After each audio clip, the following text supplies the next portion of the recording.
380장 찬송합니다.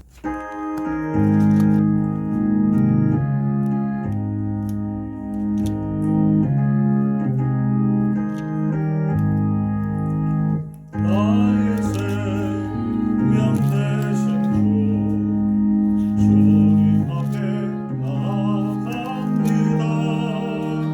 주의 흘린 보혈로 정케 하사 받아 주소서.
능하게 하여 주시고 강건케 하여 주시고 주님이 쓰시기에 조금 더 금도 없는 아름다운 그릇으로 주님 그렇게 사용하여 주옵소서.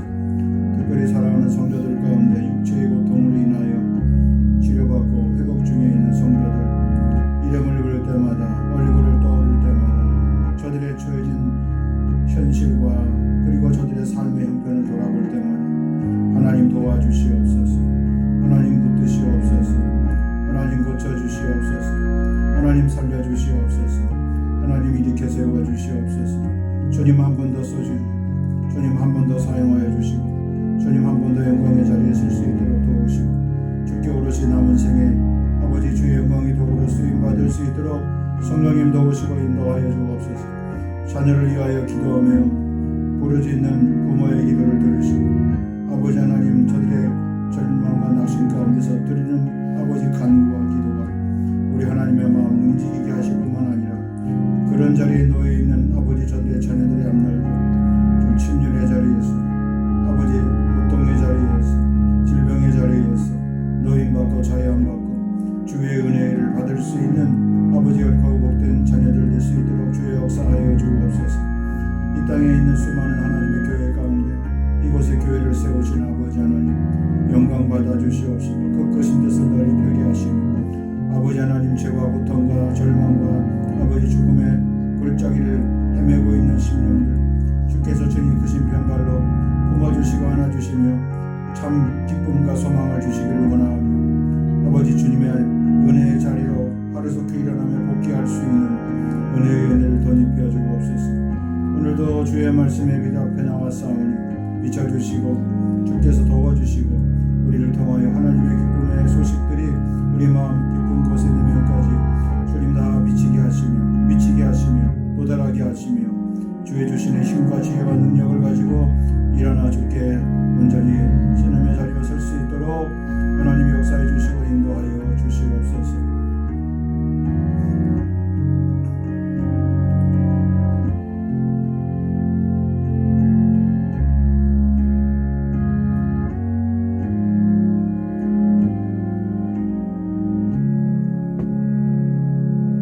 예수님의 이름으로 기도하옵나이다. 아멘. 성경 말씀은 사무엘상 21장 1절로 9절 말씀입니다.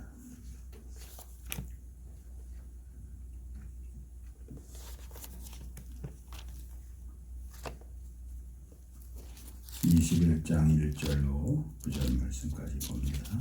다윗이 노베 가서 제사장 아히멜렉에게 이르니 아히멜렉이 떨며 다윗을 영접하여 그에게 이르되 어찌하여 내가 홀로 있고 함께하는 자가 아무도 없느냐 하니 다윗이 제사장 아히멜렉에게 이르되 왕이 내게 이를 명령하고 이르시기를 내가 너를 보내는 것과 내게 명령한 일은 아무것도 사람에게 알리지 말라 하시기로 내가 나의 소년들을 이러이러한 곳으로 오라고 말하였나이다. 이제 당신의 수중에 무엇이 있나이까? 떡 5동이나 무엇이나 있는 대로 내 손에 주소서 하니 제사장이 다윗에게 대답하여 이르되 보통 떡은 내 수중에 없으나 거룩한 떡은 있나니 그 소년들이 여자를 가까이만 하지 아니하였으면 주리라 하는지라. 다윗이 제사장에게 대답하여 이르되 우리가 참으로 3일 동안이나 여자를 가까이 하지 아니하였나이다. 내가 떠난 길이 보통 여행이라도 소년들의 그릇이 성결하겠거든 하물며 오늘 그들의 그릇이 성결하지 아니하겠나이까 하며 제사장이 그 거룩한 떡을 주었으니 거기는 진설병 곧 여호와 앞에서 물려낸 떡밖에 없었습니다. 이 떡은 더운 떡을 드리는 날에 물려낸 것이더라. 그날에 사울의 신하 한 사람이 여호와 앞에 머물러 있었는데 그는 도렉이라 이름하는 에돔 사람이요 사울의 목자장이었더라. 다윗이 아히멜렉에게 이르되 여기 당신의 수중에 창이나 칼이 없나이까? 왕의 일이 급함으로 내가 내 칼과 무기를 가지지 못하였나이다 하니 제사장이 이르되 내가 엘라 골짜기에서 죽인 블레셋 사람 골리앗의 칼이 보자기에 쌓여 에봇 뒤에 있으니 내가 그것을 가지려거든 가지라. 여기는 그것밖에 다른 것이 없느니라 하는지라. 다윗이 이르되 그 같은 것이 또 없나니 내게 주소서 하더라. 아멘. 오늘 다윗의 성리신앙 세 번째 시간입니다. 다윗이 기브아에서 사울의 칼날을 피하여서 도망가서 찾아간 것이 바로 노비라는 곳입니다. 앞에 20장에서는 다윗이 먼저 라마나에서 살고 있는 선지자 사무엘에게 찾아가서 자기의 형편과 사정을 아뢰고 그곳에서 숨어 지내려고 했는데 그것도 여의치 못해서 다시 이곳으로 도망하게 되었습니다. 그런데 이 노비라는 곳이 구약에서 특별히 다윗에게 있어서 매우 중요한 곳임을 알 수 있습니다. 이사야 10장 32절의 말씀에도 이 노비라는 곳이 나옵니다. 아직 이 날에 그가 노루에서 쉬고 딸 시온산 곧 예루살렘 산을 향하여 그 손을 흔들리로다 이렇게 기록되어 있고요. 느헤미야 11장 32절에도 아나돗과 높과 아나냐라는 그런 지명이 나옵니다. 그러니까 이 세 마을의 이름이 나란히 언급된 것으로 보아서 이 세 마을이 자리한 언덕에서 이 북쪽을 이렇게 쳐다보면 바로 성경 시대에 나와 있는 지명이 나오는데 그것이 곧 바로 다윗이 도망갔던 노비라는 곳입니다. 그러니까 자연스럽게 산이 이렇게 능선을 이루고 있는 그 장소인데 그 가운데서 제일 북쪽에 차지하고 있는 것이 바로 지금 다윗이 노브로 도망갔던 장소인 겁니다. 그럼 왜 다윗이 노브로 도망갔을까요? 첫째로 거기 보니까 오늘 본문에 제사장을 만나러 간 것을 알 수가 있습니다. 그 왜 갔을까요? 우리가 몇 가지 추정해 볼 수 있는데 앞에 사무엘상 14장에 보면은 이 제사장 아히멜렉의 그 가문에 관한 이야기가 기록되어 있어요. 그 14장 3절의 말씀에 보면은 이렇게 기록되어 있습니다. 볼까요? 14장 3절. 아히야는 에봇을 입고 거기 있었으니 그는 이가봇의 형제 아히두베의 아들이요 비느하스의 손자요 실로에서 여호와의 제사장이 되었던 엘리의 증손이었더라 그랬습니다. 자, 생각을 떠올려 보세요. 자, 어린 사무엘이 누구의 손에 자라났습니까?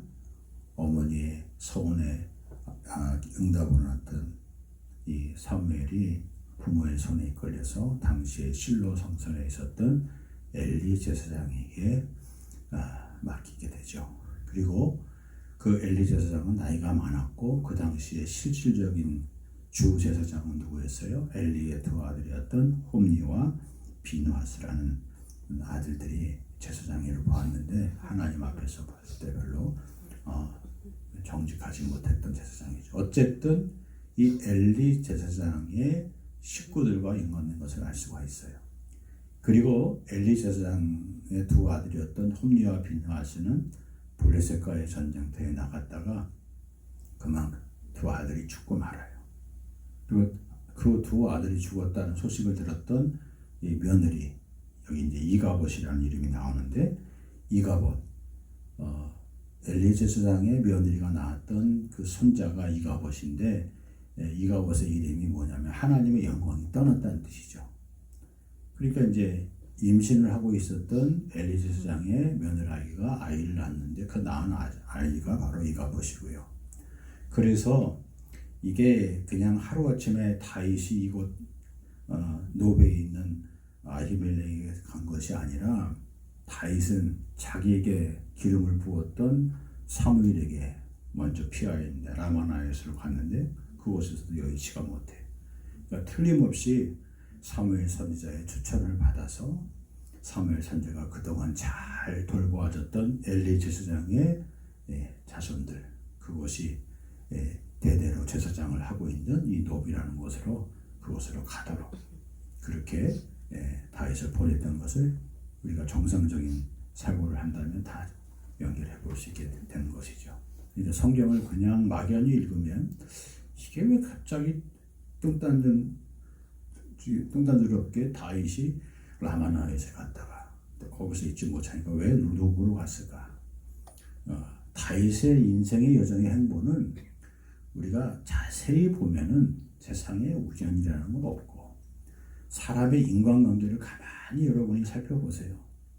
조금 깊이 보고 조금 자세히 보면은 이 사람이 여기서 왜 일하는지, 이 사람과 저 사람이 왜 친한지, 그다음 그 사람이 자꾸 누구의 이름을 자주 들먹거리는데 왜 들먹거리는지 사연이 있는 거예요.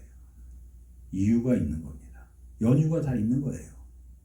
그래서 이 다윗은 자기를 보호해 줄 수 있는 보호처로 은신처로 이렇게 도망 다니게 되는데 그래서 이 노고로 가게 된 겁니다. 그래서 그 아히두베의 아들이 바로 누굽니까? 이가봇의 형제 아히두베의 아들이 바로 누구냐면 아히멜렉이에요. 그래서 그 사람에게 가서 자기가 지금 처음에는 거짓말처럼 얘기했죠. 왕의 명령을 받고 이렇게 오는데 제사장이 보니까 벌써 냄새가 나죠. 왜 다윗이 저렇게 허겁지겁 쫓아왔는지 분명히 사울왕의 신하가 맞는데 그리고 사울길을 달려서 여기 라마나잇에서 노브까지 왔는데 먹질 못했으니까 얼마나 기진했겠어요. 그러니까 제사장이 딱 물어본 겁니다. 2절 말씀에. 그러니까 이제 다윗이 제사장에게 다 말하죠. 왕이 내게 특별한 일을 명령했다. 왕의 특별한 사명을 명령을 받고 이 임무를 수행하고 있기 때문에 사람도 데리고 오지도 않고 나 혼자 이렇게 왔다고 말하죠. 네, 본심이 나타나는 3절에 다윗이 말하죠. 당신의 수중에 무엇이 있습니까? 떡 5덩이나 무엇이나 있는 대로 내 손에 주십시오. 그렇게 말해요. 먹을 것을 달라고 얘기하죠. 그런데 공교롭게도 그 앞에 나와 있는 떡 5덩이나 무엇이나 있는 대로 달라는 것은 여기 기록하고 있는 것은 다윗은 분명히 아히멜렉에게 먹을 것이 있다는 것을 알고 간 것이죠. 제사의 내용 가운데 보면 베풀어놓은 상 위에다가 이렇게 떡을 이렇게 배설해서 이렇게 설치해놨죠. 베풀어 놓죠. 펼쳐놓죠. 근데 그 떡이 식으면 어떻게 해요? 갈아준다고요. 그러니까 요즘 제사장이 뭐라고 얘기해요? 방금 전에 그 진설한 떡을 새로 올리고 그리고 갈아놓은 떡이 있는데 이 떡은 누구만 먹을 수 있어요? 아론의 제사장들만 먹을 수 있는 거예요. 함부로 아무나 먹을 수 없는 거룩한 떡이죠. 그 떡이 있다는 거예요. 그러니까 그 떡이 있다고 대답하니까 다윗이 그 떡이라도 자기에게 달라고 말합니다. 그러자 아히멜렉이 짚고 넘어가죠. 아무나 줄 수는 없고 당신과 당신의 수하들이 있는데 그들의 삶이 성결하냐 정결하냐 그것을 먼저 짚고 넘어가죠. 그 성결함을 본인들이 스스로 고백하죠. 그 고백을 듣고 아히멜렉이 그 떡을 내어주게 됩니다. 여러분 우리가 여기서 한 가지 또 굉장히 우리가 우리 믿음 생활 가운데 짚고 넘어갈 부분이 있어요. 우리가 하나님 앞에 무엇을 요구할 때 그리고 내 삶의 긴급한 문제를 해결할 때 하나님이 우리에게 요구하는 것이 무엇일까? 우리의 실력일까? 우리의 능력일까? 우리가 갖고 있는 남다른 재주일까? 그게 아니라는 거예요. 하나님은 우리에게 뭘 물어보고 계세요?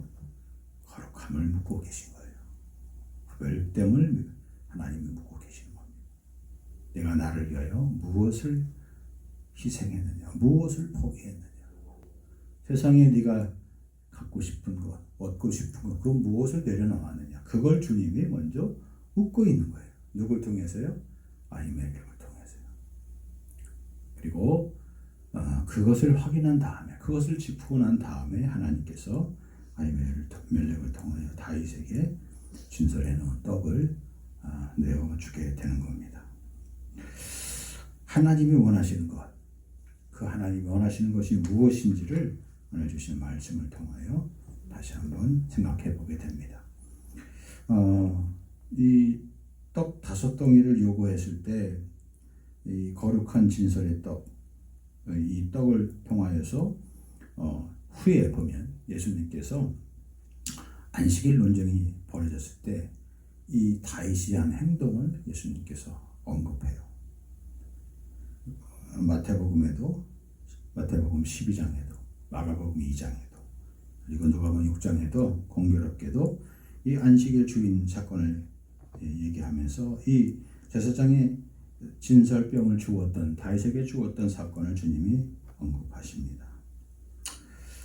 왜 하나님께서 그렇게 말씀하셨을까? 아히멜렉은 다른 동료들의 성교를 물었지만 다윗에게 직접적으로 다윗 자신의 성교를 묻지 않았어요. 왜 그랬을까? 아히멜렉은 이미 알고 있었어요. 다윗이 어떤 사람인지. 누굴 통해서 알았을까요?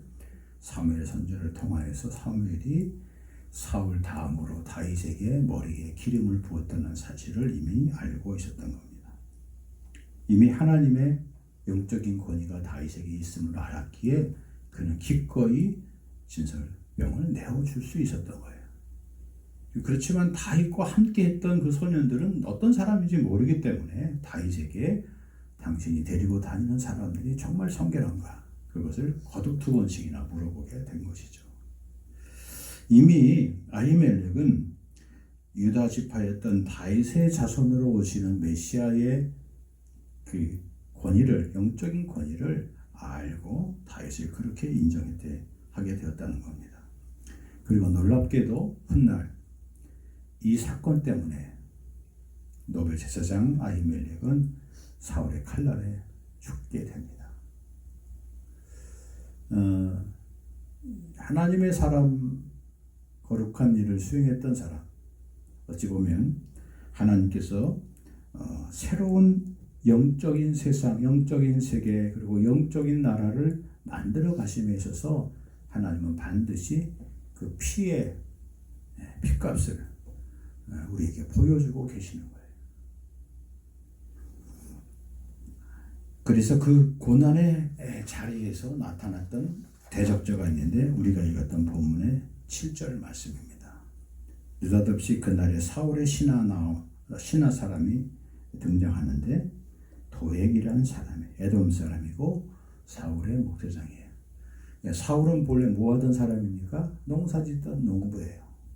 그래서 그 사울이 훗날 왕이 된 다음에 그 사울 왕의 집안과 사울 왕의 가축을 돌봐줄 사람이 필요했죠. 그래서 그 사람이 바로 이 대표적으로 도액이라는 사람인데 이 사람이 이 간자 노릇을 한 거죠. 감천 노릇을 한 거죠. 그리고 용병 노릇을 한 거예요.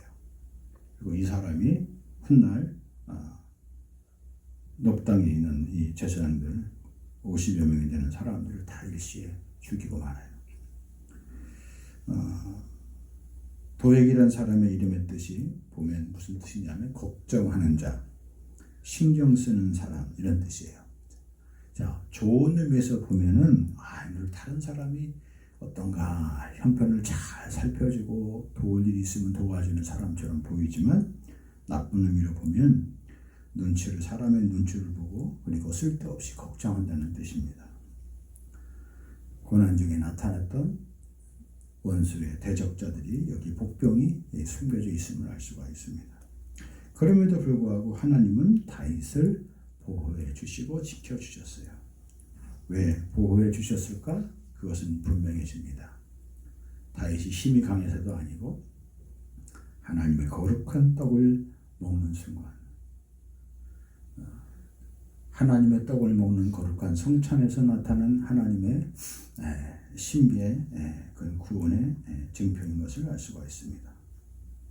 자, 즉감적으로 이 도액이라는 사람이 등장한 다음에 다윗이 자기에게 무기가 필요하다는 사실을 느꼈어요.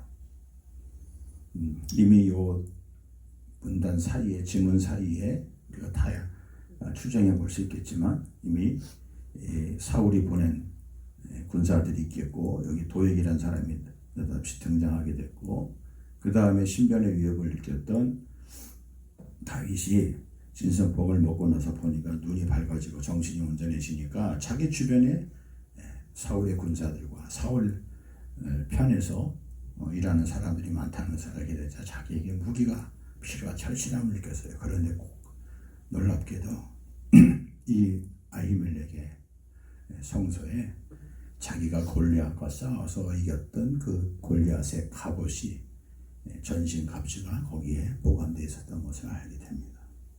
그래서 그것을 가져다가 그것을 자기가 취하고 그것을 가지고 골리앗의 칼을 가지고 나가게 되는 것을 알 수가 있습니다.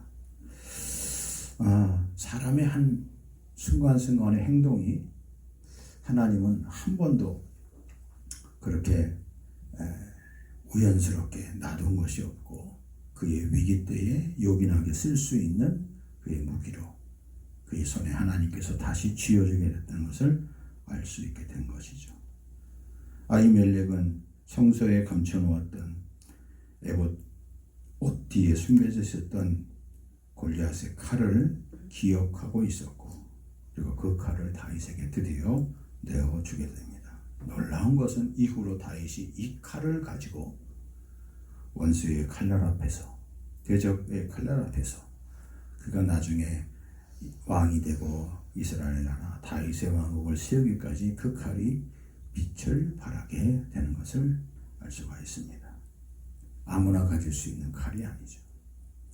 저는 이 말씀을 이렇게 잠깐 여러분과 함께 나누면서 성도에게, 신자에게, 그리스도인에게 필요한 무기가 있는데 그 영적인 무기는 무엇이에요? 오로지 말씀의 검이에요. 이 칼은 내가 여기다 두었던 저기다 두었던 때로는 내가 잊어버리고 때로는 내가 어디다 두었는지 기억도 못하는 곳이지만 내가 위기를 처했을 때 내가 환난을 당했을 때 그때 하나님이 나로 하여금 깨닫게 해주시는 그때 내가 이겼던 말씀으로 내가 승리하고 말씀으로 선신했던 그 칼이 내게 있었구나. 말씀의 검을 지불하는 성령의 음성처럼 그 말씀이 내 손에 들리게 되는 거예요. 말씀의 검, 성령의 검 우리에게 있으면 되는 것이죠. 염려하지 말고 두려워하지 말고 무서워하지 말고 걱정하지 말고 그 검이 그 칼이 내 손에 쥐어져 있음을 한시도 잊지 마시기 바랍니다. 이 칼이 바로 다윗의 앞날에 자신을 지켜줄 무기였을 뿐만 아니라 자신의 가족과 온 이스라엘을 건져주는 구원의 영적인 무기임을 기억하며 여러분 자신에게 있는 이 귀한 영적 무기를 묵히지 말고 잊지 말고 오늘도 유감없이 잘 쓸 수 있기를 주의 이름으로 간절히 축복합니다. 하나님 감사합니다. 거룩한 떡을 우리에게 오늘도 허락해 주시고 우리로 하여금 환난 때 위기 때에 거룩함으로 무장하며 말씀의 검을 되찾아 쓸 수 있는 귀한 은혜를 주시니 감사합니다. 주님, 주께서 우리에게 허락하신 귀한 은혜의 말씀, 그 말씀 가지고 세상을 이기며 인생을 이기며 주님 눈에 거룩한 승리의 나날들을 살아갈 수 있도록 하나님 도우시고 힘주시고 역사하여 주시옵소서. 이제는 부활이요 생명 되신 예수 그리스도의 은혜와 아버지 하나님의 크신 사랑과 성령의 감동하심이 예배하는 심령 위에 길이 함께해 주시옵기만을 간절히 축원하옵나이다. 아멘.